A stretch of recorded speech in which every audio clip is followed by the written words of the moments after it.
Okay, this is question number 2B of CA Final May 23 examinations SFM. और ये question dividend discount model का एकदम easy question है.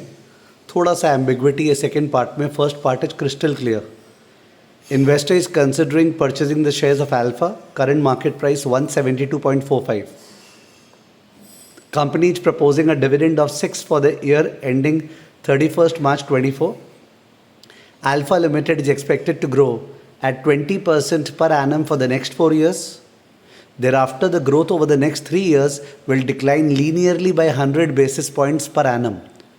तो खुद ही बोल दिया कि स्लोप जो है 1% से गिरेगा.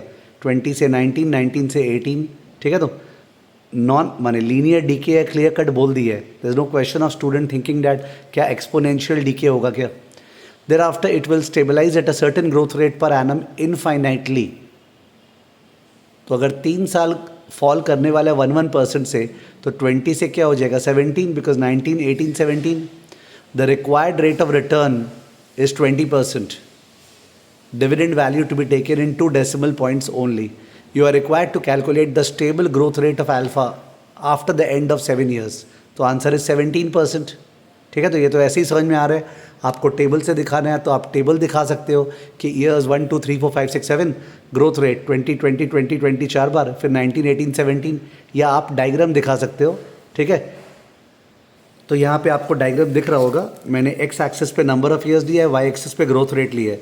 तो ग्रोथ रेट 4 साल तक 20% है, और फिर 20 से 19, 19 से 18, 18 से 17, तो 17% 7th ईयर से हो गया फॉर एवर.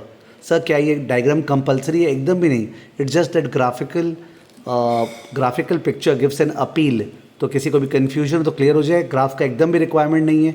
आप टेबल वाइज दिखा सकते हो. Years 1 2 3 4 5 6 7 growth rate second column में 20 20 20 20 19 18 17 फुल मार्क 17% आंसर. ये फर्स्ट पार्ट है, so there is no confusion whatsoever. Okay, now let's look at the second part of the sum. Second part पे बोल रहा है to advise whether it is worth to purchase the share at this price if investor has a stable target growth rate of 15% per annum. तो ये थोड़ा सा inconsistent हो गया ना, because stable target growth rate तो 17% निकाल लिए हैं अपने, बट अब बोल रहा है नहीं 15% per annum. तो how do we reconcile both these? तो that means अपने को ये मानना पड़ेगा कि वो बोलना चाह रहा है 7 साल 17 जो निकाला है आपका करेक्ट है ऊपर, और आप 7 साल के बाद 15% मान लो. There is no other way that I think I can do it. ठीक है, कि 7 साल तक 17 करें और उसके बाद 7 साल के बाद अपने 15% पर एनम मान ले. तो 7 साल का टेबल, उसके बाद फॉर्मूला.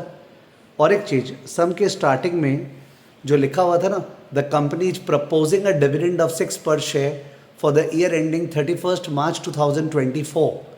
तो ये जो सिंस प्रपोजिंग अ डिविडेंड बोला है, तो अपने इसको एक्सपेक्टेड डिविडेंड मान रहे हैं. ओके, वी एक्सपेक्टिंग, तो इसको मैंने D1 माना है. हो सकता है वो लोग D0 करके आंसर देगा, तो फिर मेरा आंसर उनका आंसर अलग आएगा. तो I am taking 6 as D1.